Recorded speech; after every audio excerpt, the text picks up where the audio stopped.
Olá pessoal, tudo bom? A aula de hoje a gente vai falar um pouquinho de some, um pouquinho de any e um pouquinho do no também, esse no sozinho que às vezes as pessoas confundem, tá? Vamos primeiro então às traduções dessas três palavras aqui, desses três termos. Some significa algum, o any significa algum ou nenhum e o no significa nenhum, ok?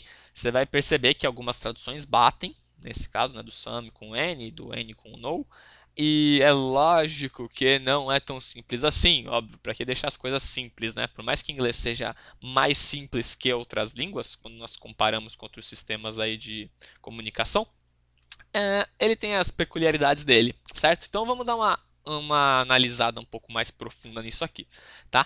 A grosso modo, você pode dizer que eu só uso o some em frases afirmativas, eu só uso o any em frases interrogativas ou negativas, e eu só uso o no em frases afirmativas.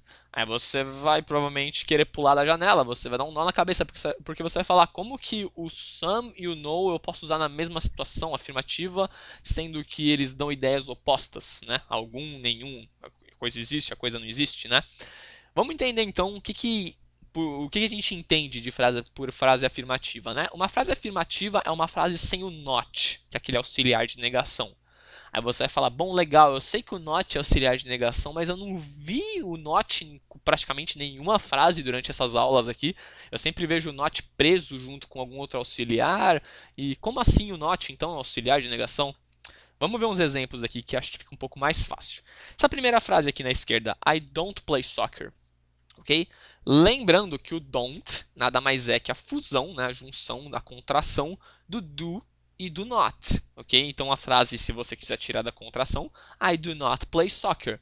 Perfeitamente correto você falar ou escrever dessa maneira, tá? Interessante é que assim, se você fala um I do not play soccer e se você dá uma ênfase no do not quando você está falando, mais uma curiosidade, né? Você está querendo passar a ideia que você realmente não quer jogar futebol. Você está meio que dando um bravo assim porque alguém insistiu. Então você está deixando bem claro que você não joga futebol, tá? Mas vamos ver a frase do lado e a gente já chega aí, já volta nesse detalhe. Então, ó, he didn't study, ele não estudou, ou he did not study, ok? Lembra que o do e o did, embora em tempos diferentes, os dois são auxiliares de pergunta. Do you play soccer? Did you play soccer? São auxiliares de pergunta, tá? Eles ajudam você a situar em qual tempo a frase está. Se ela está no presente, se ela está no passado, se é presente contínuo, quando eu uso o verbo to be, se eu estou usando um modal, se eu estiver usando should, would, se eu estou falando de present perfect, se eu estou falando de past perfect, enfim, esse primeiro auxiliar, que é o do you did, eles ajudam a ver em qual tempo a frase está. O not entra, ele contrai junto com o seu auxiliar para passar a ideia de negação, ok?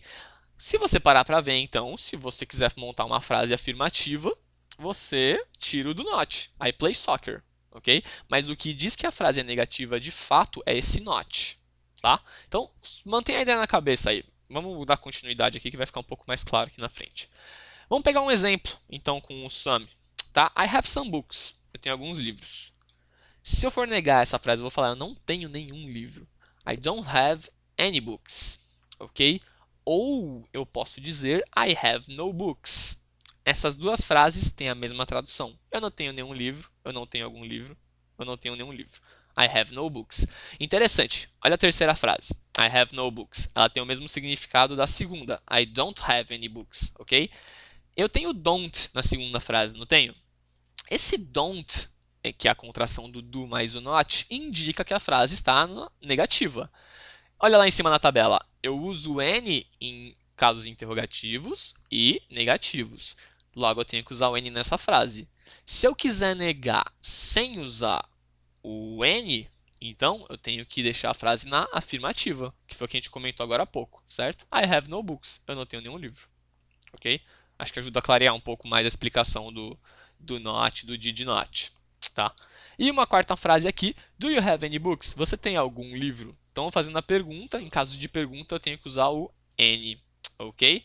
Então, só colocando aqui do lado em vermelho, I have some books está na afirmativa, I don't have any books está na negativa, I have no books traz uma frase afirmativa com uma ideia de negação, tá? Então você está falando que você não tem nenhum livro, que os livros não existem. E do you have any books traz a ideia de uma pergunta, de uma interrogativa, ok?